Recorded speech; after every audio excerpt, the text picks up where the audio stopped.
The brave prayer of Daniel. Long ago, in the golden city of Babylon, lived a man named Daniel. He was wise, kind, and very good at his job. King Darius, the ruler of the land, liked Daniel more than anyone else in the palace.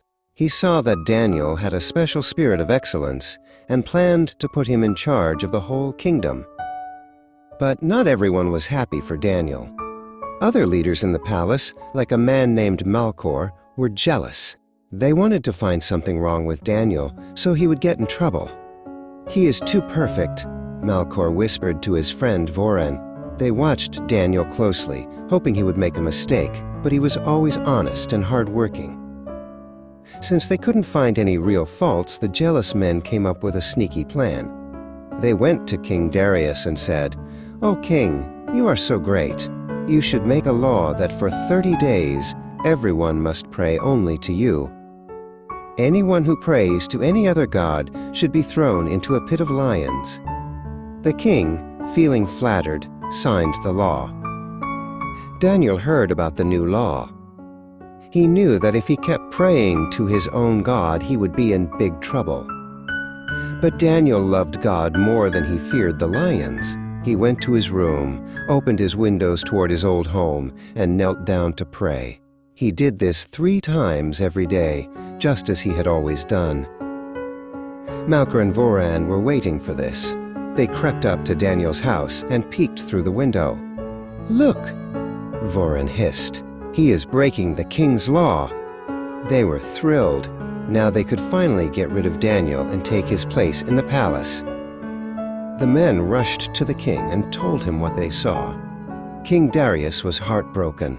He realized he had been tricked into making a law that would hurt his best friend.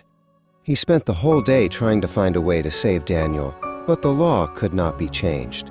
With a heavy heart, the king ordered Daniel to be taken to the lion's den. As Daniel was lowered into the dark, echoing pit, the king called out, "May your God, whom you serve so faithfully, rescue you."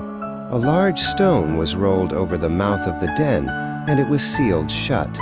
Inside, the air was cool, and the shadows were filled with the sound of low, hungry growls. Suddenly, the pit was filled with a soft, heavenly light. A tall, shining angel appeared beside Daniel.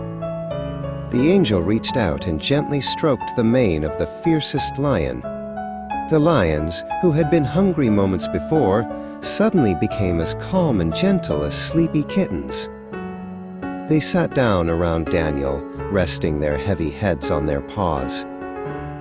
Back at the palace, King Darius could not sleep. He refused to eat and pushed away his music. He tossed and turned all night, worrying about his friend.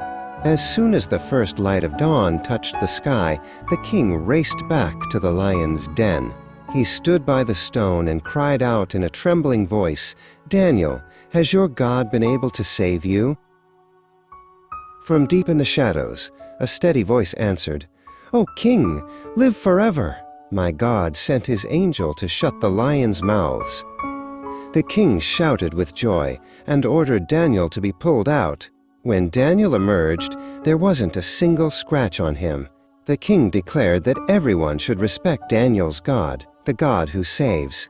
Hatu nila mo bani ala ka jingit kum u Daniel ban mani Blei shibeng ban ida ka hukum Blei ka hukum kibrio tang la dangi don ka jingkom yak sau thu jingmut hayeng asam lani ha kabalang wijule lendan no malle jingasam nakani ka nuksa u Daniel ka eka bangiyo jinghikai kalong kabani kong banne ahala ka jingyan man talon ka baar ban ban ka ngu ya ka hukum u Blei ka balai man kinmau ban duwai u Blei ka basaw ban yang skham ha ka jingshisha amen to nang rai